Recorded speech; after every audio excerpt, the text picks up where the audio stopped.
Welcome back to the Best Worst Thing podcast. I'm your host, Josh Walewa. My next guest is the founder of A1 Adventures, a team dedicated to helping individuals and teams function better to meet their goals both personally and professionally.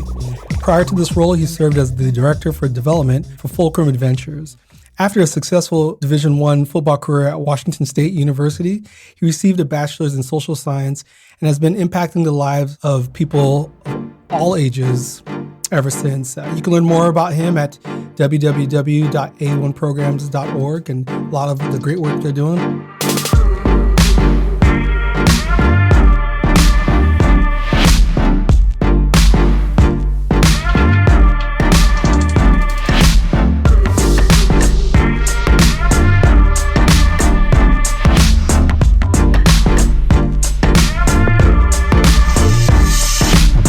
Welcome, Love Jefferson.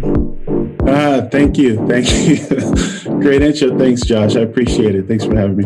Well, you're welcome. And, so just to disclose to the listeners, for all the strangers that I get to interview, Love is not one of them. Love and I have known each other since we were kids, and I got a chance to follow his life. I mean, there was a time in our lives when Love was actually shorter than me. I don't know if he remembers that.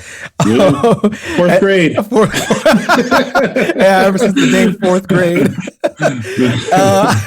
And he has since stretched quite a bit. We went and played high school football together and transitioned schools.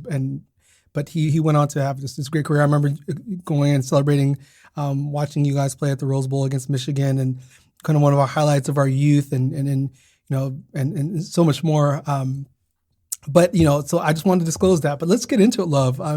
If you wouldn't mind, just share with listeners what you're currently doing right now.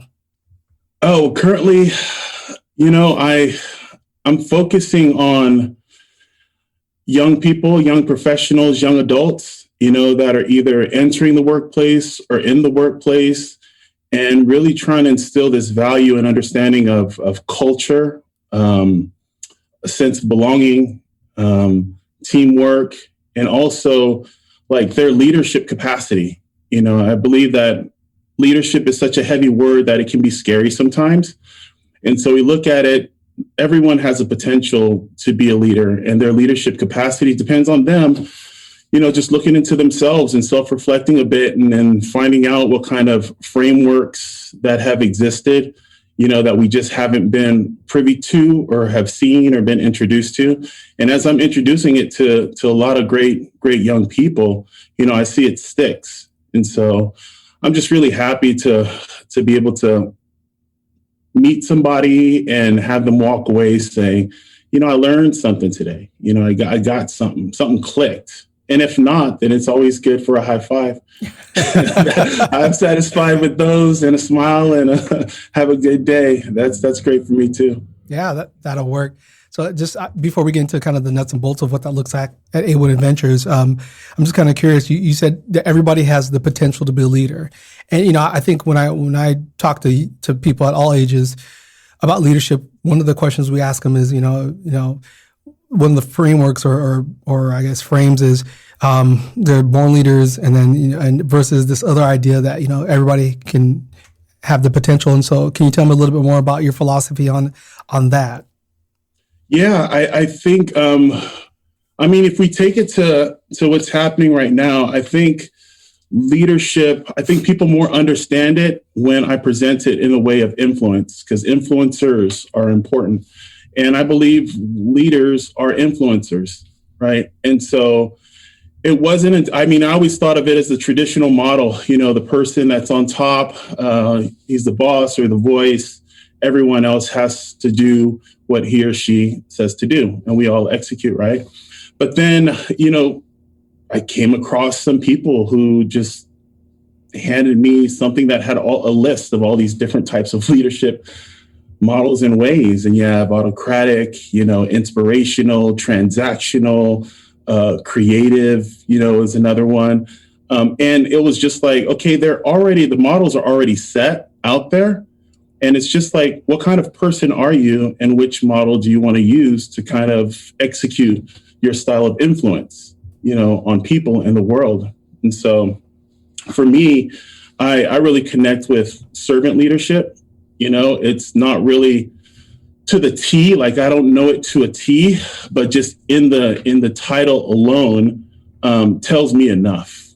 It's about influencing someone or some people, and it's of service to them or the things that they're going to get involved in. And so I just look at being of service to folks and helping them understand that this is my concept. If you're inspired by it, what's yours? Yeah. And yours might be something else. And the thing is just treat people a certain way.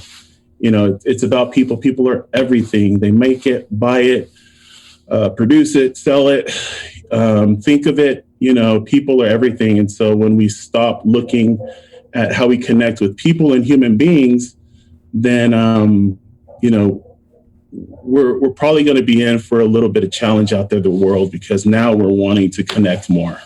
Yeah. I mean, there's no time more than now that I can remember people having the need to connect, especially even some of there's a lot of people who are extroverts that didn't quite realize how extroverted they were, who, now during this pandemic, when they're a little bit more isolated or at least don't have access to the same amount of people, that's really coming out of them. And some of us who tilt more towards the introverted side are finding we still have a desire to connect with people. And I think that's really important. I also love this idea around leadership being more about influence other than position or title, because I think there's, I've seen plenty of ineffective CEOs or presidents or heads of companies or whatever who don't last that long, and it shows by you watch them long enough and you see the results, versus others who can actually influence people to make positive change, to improve a situation, apply an idea, whatever it is. But I also love the idea that you don't have to take one approach or one style. Like everybody's personality styles can jump right into this idea, and they can find a leadership role that fits for them to help them be the best influence for others. So I really like that. So at A1 Adventures, can you tell us a little bit more about the work that you all do with individuals and groups? Yeah, so right now we're working a lot with young people in the Conservation Corps here in California. Going to be doing some work with the Core Network, and essentially these programs around, young people that, hit a log or missed a hurdle and, needed to recover, whether it's their high school diploma or they've had minimal run-in with the law. They're able to come and be a part of this program, do some conservation work, learn construction skills, also earn their diploma while they're earning, income, and then also get scholarships for it along the way through organizations like AmeriCorps, where there's a lot of great organizations out there. And I focus on the professional development and the soft skills development for the organization. They're out there swinging hammers, working with CAL FIRE, clearing paths and doing things like that. But San Jose Conservation Corps and the AmeriCorps program there, they invest a lot in them getting soft skills training. So I'm able to lead a number of specialized, programs, that try to assist them along their trajectory once they come into this organization. So we have an initial pathway where we call it PDC, Professional Development Competency Training. And they go through 3 sessions of that with me, where we just have them spend some time in self-reflection, talking about self-awareness, really mostly completely about emotional intelligence, self-awareness, self-management, regulation, social and cultural awareness, and relationship skills. All of these different things that not only can allow you to succeed in the workplace, but these are life skills that can allow you to succeed in your family, in your household, in your community, by understanding people on a different level. I guess the principle really is treating people by a different rule than the golden rule, right? And so the golden rule of treat others how you want to be treated. We've gone through school and we've taken like Myers-Briggs, and there's DISC and there's true colors. There's all of these things that state that we're all different people, and the studies are there that we come from different flocks and different blocks, and the reason why people are so extroverted, because they're just an extroverted type of person. And maybe they're discovering it later, because throughout their lifetime, they grew up in a household where that was stifled. Yeah. Right. And so now there's this conflict. and then they get loose. And then once they get out and they start being more extroverted and voicing who they really are, they're not sure how to balance that, because they step in between two worlds.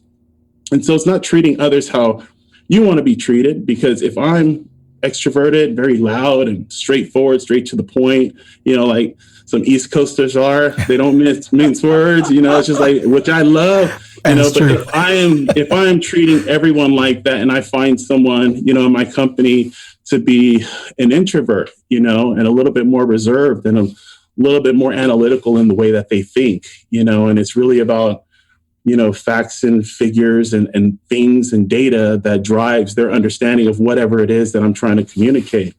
If I deal with them that way, in the extroverted way, I may not communicate to them as effectively if I talk to them as how they wanted to be treated. So it's treat others how they want to be treated, which creates the burden on me to have to step across that and get to know somebody. And then once I can get to know that person a little bit more in the conversation, then maybe there's a way that I could best serve that person. What a wonderful burden to have. I mean, this is where the skill comes in of leadership, right? This is where the actual work comes in.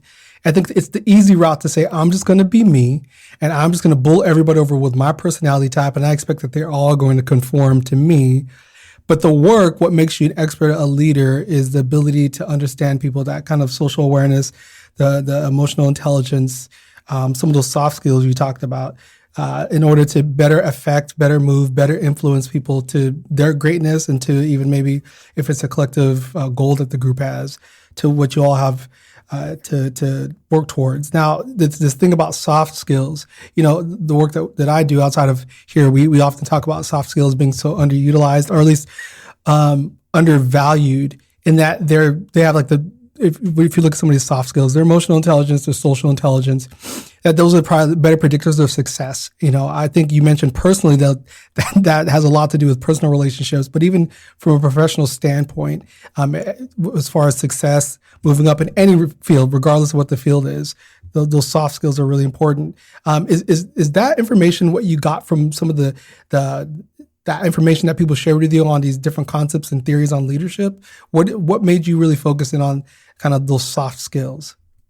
Well, I stumbled into it, and it just goes into the story on how, life just shows up. And if you're listening and willing, because why do what you were doing yesterday, then it'll teach you a lot of great things. And so I was fortunate enough to volunteer for a company, Fulcrum Adventures. They're here out of Southern California, and do some ropes course work and personal growth and team building work. And coming from my background of, playing high level of, athletics and being a student athlete and all of these different things, I still wasn't sure what it is that I wanted to do. But then when I would go and facilitate these programs, and they'll say, hey, all you got to do is just talk about the things that make teams better. And I was like, oh, okay, let me say it how I would say it. Okay, ladies and gentlemen, it starts with you. Because me coming from the mindset of an athlete who was a tight end, I had my position, my worry was not about what play was being called, what defense to run, what offense, none of that. It was just, when you hear it, execute your role. And if everybody is accountable or responsible and are able to be held accountable, and everyone executes their role, then we will get the yards. And if we continue to just take care of the ball and get the yards, then we'll score, and just using metaphor like that, and hearing and talking to a lot of people that I had met, other facilitators from all around, that were saying, oh, that's kind of like this person, or that's kind of like this person. And then I would just dive into it a little bit and see, okay, well, what are they talking about? And I realized that all of these things that I feel have a name to it. There's a framework to it. And once I just start picking the ones that work for me, I just stuck with them. And they've been great. That's great. So So, love. Let's talk a little bit about kind of your background. So, I know you worked at Fulcrum and we played football at Washington State University, but there was a whole life before that. So, if you can talk about kind of your take on kind of upbringing, Garden Grove, and your family, and whatever else you think that you'd like to share with the audience. Yeah. My father, I mean, it all starts with him. My father is from Jackson, Mississippi, and he grew up in in the 60s, the 50s, 60s, and all of that. And, as everybody was moving around the country, we had an uncle out here west. A lot of people went north, Chicago, or to New York. We had an uncle out here in the west, and he said, "Hey, I think you should come out here. This California is a nice place. I think you fit well." And so my dad took it upon himself at a very young age. He had to finish high school out here to come out to California and live the life. And it was so much different. I mean, it was so much different, obviously, than what he was experiencing back then. But he just saw the potential in everything that was possible, for anyone growing up. And just a funny story. So, and my mother, she's from American Samoa, so a Polynesian island in the South Pacific. 5 hours, it's 5 hours from LA to Hawaii, and then 5 more hours to connect down to Samoa. So that's how deep it goes. Yeah. And my dad told me he was always sharing just wisdom. He was always sharing wisdom. And he told me one day that when he became a real estate agent in the 80s, when that became the thing, he was talking to a man on the phone, and he was going to show the man a house. He's okay, yeah, we'll see you there Saturday. And so they show up, and then my dad, he gets out of the car, or he's there waiting for the gentleman. Gentleman arrives. My dad opens the door, and my dad is 6'6", at the time, real stiff 290, right? Yeah. Big, imposing, African-American man. And the guy flinches and he stops. He's like, "Hey, are you John?" He's like, "Yeah. Are you Fred?" He's like, "Yeah, I'm Fred." He's like, "Oh, I didn't know you were." He's like, Didn't know I was what? And he's like, "No, I didn't know. Forget it." He goes, "No, go ahead, John. Go ahead." "No, I didn't know you were black." And my dad said, "Oh," he goes, "Oh, John, let me tell you something." He goes, "You want to know something? I'll tell you a secret.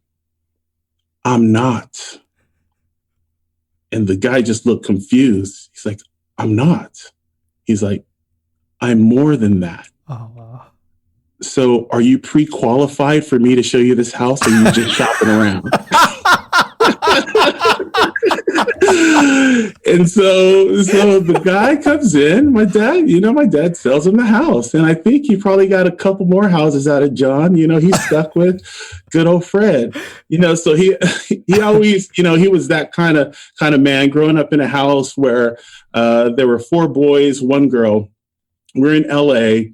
And in our area, it was beautiful. They purchased the home for $20,000. We were there until I think it was like 81, and the street just started getting bad. The neighborhood was going, and crack was serious, mm-hmm. Right? And so my dad said, we gotta figure something out, and talk to my mom. We got to get out of here. We got to do something.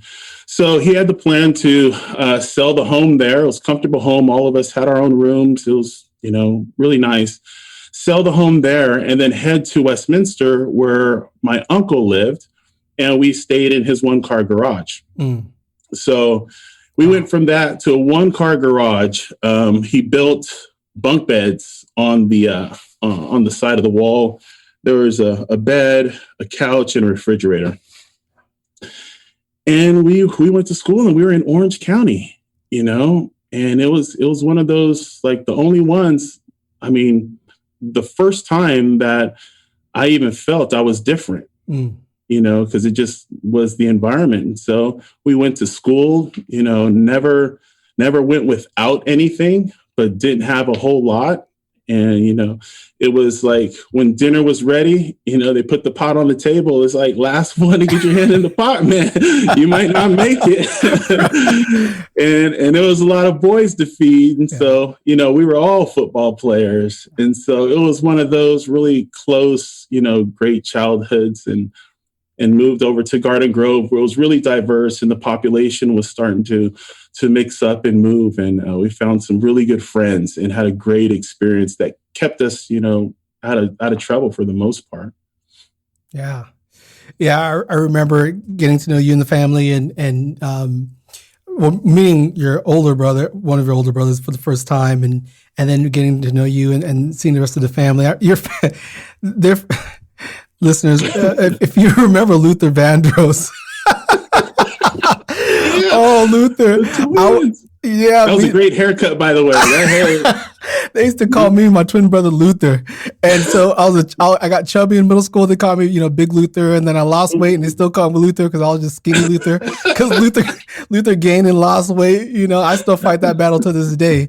Sometimes I'm chubby Luther. Sometimes I'm skinny Luther. Hey, it's amazing. But the sense of humor, and you always know the Jeffersons by their laugh. Their family has this infectious laugh that is so wonderful. And one thing, your mother was your mom was such a powerful force, to be reckoned with. And we talked about this last time, during your transition from high school to college. Maybe that'll come up a little later on, but, just how she was just so pivotal at stepping in and really doing some extra parenting. And then your dad was always an entrepreneur and just always hustling. And I just really admire your parents. And I can imagine they've taught you a lot of lessons that you've taken along the way. Yeah, it's all on them. It's all on them, and so now it's just being a father myself. Like now I see it's all on me too. So we take that and just try to move it down the line and make sure everybody's okay. Absolutely. Yeah. Well, I appreciate that, love. So, just one more question before we ask the big question. For somebody like you who's transitioned in towards this kind of entrepreneurial space, and I know like you and your family getting ready to do another big move, and there's a lot of really big things happening in your life, and I'm kind of curious about, what would you say would be I don't know, would you consider your transition to your profession a traditional route, or was this something that just happened to happen to you? I think it was just unique to my human experience. I think it was just unique to me. My dad was such a, he was a shoot for the stars kind of guy. And so that was always the conversation in the house. And so myself growing up, thinking about like what minimum wage was, back in the day, even being in elementary school when it was $4.25, like I was still saying like, oh, that ain't nothing. Man, how you gonna live on $4.25 when you're able to, like, at the time, rent a house for $200 or $300 at a different time, but not knowing, but it always seemed like small to think of just doing something where the amount of income that I needed would be able to provide that dream of what I feel I've always wanted: house, kids, picket fence, front yard, backyard, vacation, all of those different things. And just growing up and going through it, it was just really scary, like heading into the job market and seeing what's out there and the opportunities and how much you had to maneuver, jump through, or do without just to put in some time for something. I've always felt like I've held jobs, to pay rent, but I've always felt like the ultimate goal was always to work for myself and create opportunities for other people, like actually try to build something.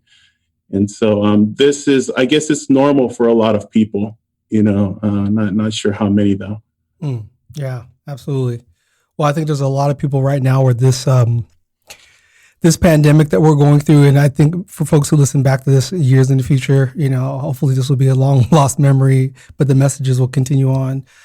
This is a space where a lot of people had to really consider, what does it mean to work for somebody else or an industry where I have to rely on others versus charting my own path and figuring out something that I'm passionate about. And I have a desire to make my profession and my avocation. So I really appreciate and always respect people who jump into that space.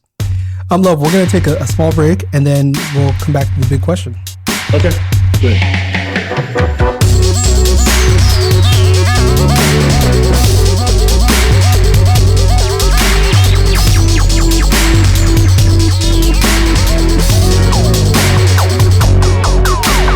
All right. As you know, this podcast is called The Best Worst Thing. And so this is the time in the interview where I ask guests to share a story, both either personal or professional, where they experienced a setback, challenge, loss, or any other difficult experience. And so we do the what, the how, and the what. So it's like, what was the experience?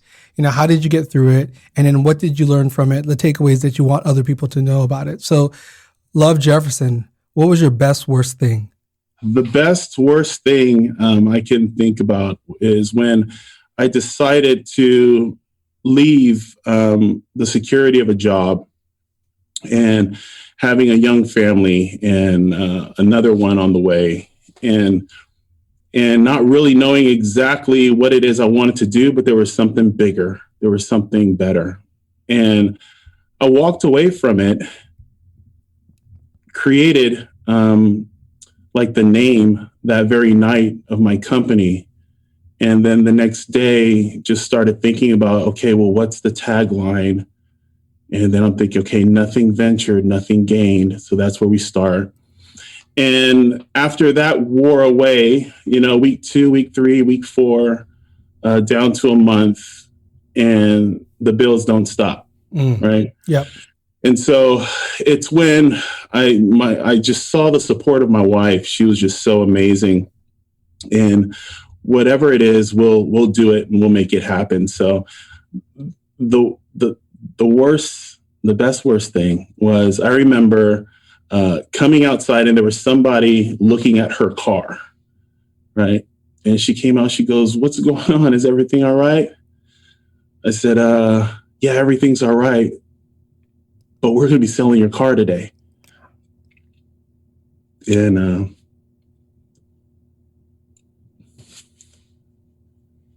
she was,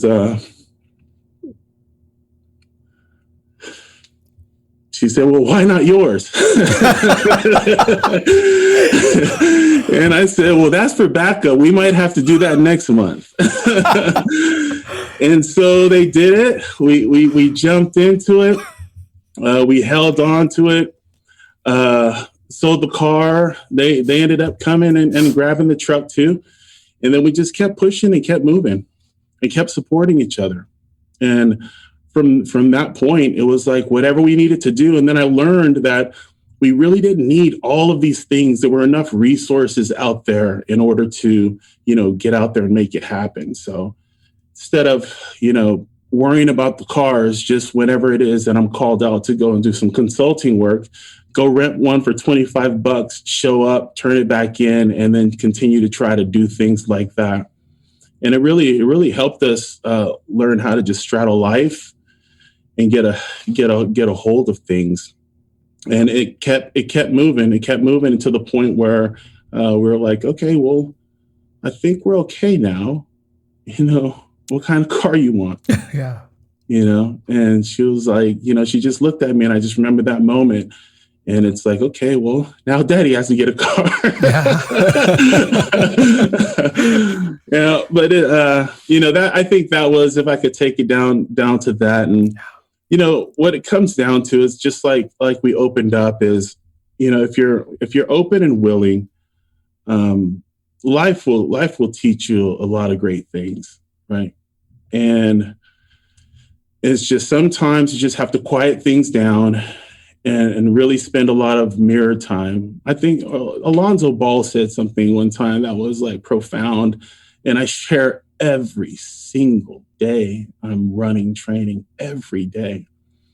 And he said, a lot of people spend more time looking out the window than they do looking in the mirror. Mm. And so it's like, checking out everybody else's, what's going on over there, giving advice over there, doing things over there, rather than taking that moment to just look yourself in the face and give you all the things that you're out there, all of your big, great ideas, and find out, what it is that we can do to get better. I just spend a lot of time doing that. And that's pretty much the message, whenever we do a program, let's do some mirror time. It's going to feel uncomfortable. At the same time, that's what's going to allow you to remember, this moment, or hold on to something that can be a checkpoint, in your life. Mirror time is very powerful. I think about, it's interesting because that car, making that hard decision is really symbolic. It was like this moment where, you work so hard and, you put these assets together, these things together. And now you're having to do, or ask your wife to do, and you both to do a really significant sacrifice. And again, the value of the people around you first of all, it's funny. She's like, why not your car? But, cause she had a point, but the idea that you have somebody who's so supportive. And what I wrote a note down here that said, when you decided to start your company, or when you decided to walk away from the gig, right, the solid income, you created the name, or you started creating names. Mm-hmm. And it was like, you didn't even have like the whole thing together, but you had a step. You had the first step. I just had a conversation with a current student about that just this afternoon, about you're overwhelming yourself with all the craziness, all the messiness, all the things that you want. And you just got to figure out what's the next step. Like, a lot of people say that. What's the next step? And you did it in action. You said, I got a name. And that name's going to give me enough momentum to the next step, to the next step. And even if we make some sacrifices, and it's not linear success, we know that if we make some sacrifices on the short end, the long-term payoff can be huge. And that family support is just extremely critical. Before we wrap up, I really do want to dig in a little bit more into this idea about mirror time. So, I hope this doesn't dig into your business. So I'm sure you want your message to go wide, but this idea about looking out windows versus looking at mirrors. And, when I hear that, I think of, social media, and, everybody looks so great in their in normal times in their vacation pictures. I'm guilty of it too.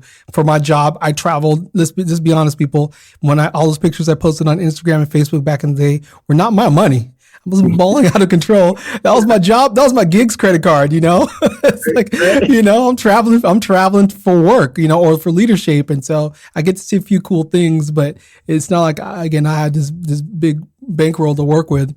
But I can imagine somebody on the outside looking at those pictures saying, oh my gosh, Josh must have it all together. And he must drive it, the newest, I don't know, I'm not a cars person. Acura. Rolls Royce.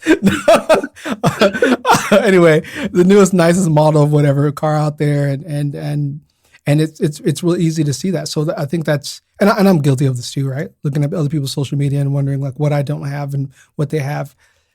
And your challenge is really interesting that, like, if I looked in the mirror and actually looked at what I actually did have or do have, I have so much more, even if it doesn't look like all those things that I'm seeing other people show, or even the things that I tend to typically lean to show heavily on social media. So I'm kind of curious a little bit more about that aspect of the mirror. What does that mirror all encompass? What are people actually looking for? They're looking for what's under the surface, I talk a lot about just like the iceberg model of how, if you imagine an iceberg, you see what's on top, but then you look beneath it and there's just this massive, massive extension of just a little bit that you see on the surface. And I look at that as a way of solving many problems and answering many questions in the way of journaling, if you will. So, like using that model of whatever's on the surface, what else is beneath that. So I go a lot off of the idea of self-awareness.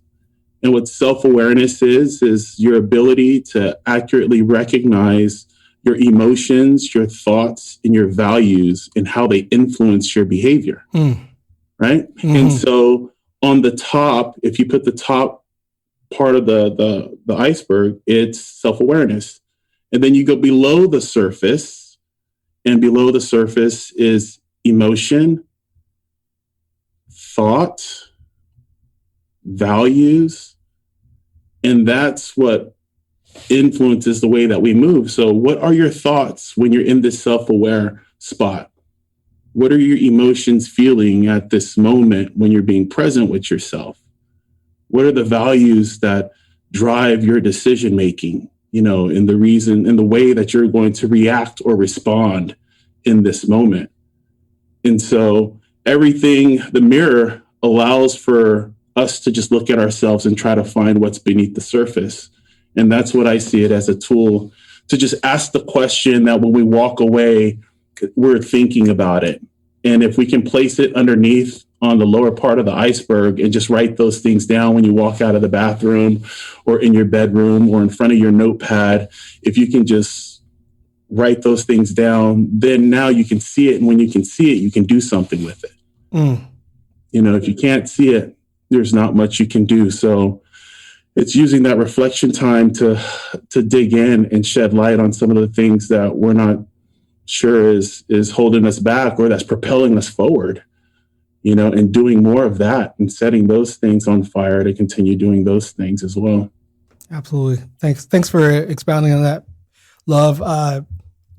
It's literal reflection time and it's active reflection time. And I love that the use of that language there, and to get really deep underneath there and to figure all those things out and to intentionally use those is a great challenge to all of us. And it's something that I'm going to take some time. I'm going to take some time thinking about as I run this episode back a couple of times, really listen to it. Love, you are one of my longest friends. We have a lot of fun stories together, deep stories together. We have our bonds through just family, through Sigma, through a lot of different things has been so important. And I'm just so happy that you agreed to come on mic and be able to share your story and your perspective on things. If people want to get engaged with you, in touch with you, learn more about your business or anything else, what's the best way for people to reach out to you? The best way to reach out, love at a1adventures.org. So A1Adventures with an S. The website is a1programs.org. Feel free to log on to the website, sign up for the newsletter, ask for some questions. We'll be able to connect, and I'm willing to share to each and all and everyone. So feel free to connect with me anytime. I'm on LinkedIn as well, Love Jefferson, and on Facebook, Love Jefferson as well. That's great. Thanks again, Love. Appreciate it.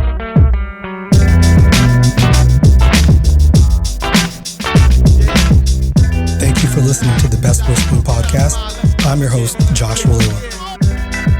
Music is produced by Josh One. You can follow him at Boomnote on Instagram and Twitter, and Josh One on Spotify. Our episodes are edited by Cool Jets Audio and Visual. You can follow them at Cool Jets AV on Instagram. Our marketing is designed by Francesca Daniels. You can find her at FrankandKitty24 on Instagram. And our overall design is by Inspired Design with Ryan Daniels. You can find them at getinspired.design on Instagram. Thank you for listening to the Best Worst. Trailblazer, main face your optics. I rock this, cops this, blaze your boombox. The cool Cali kid from the boondocks.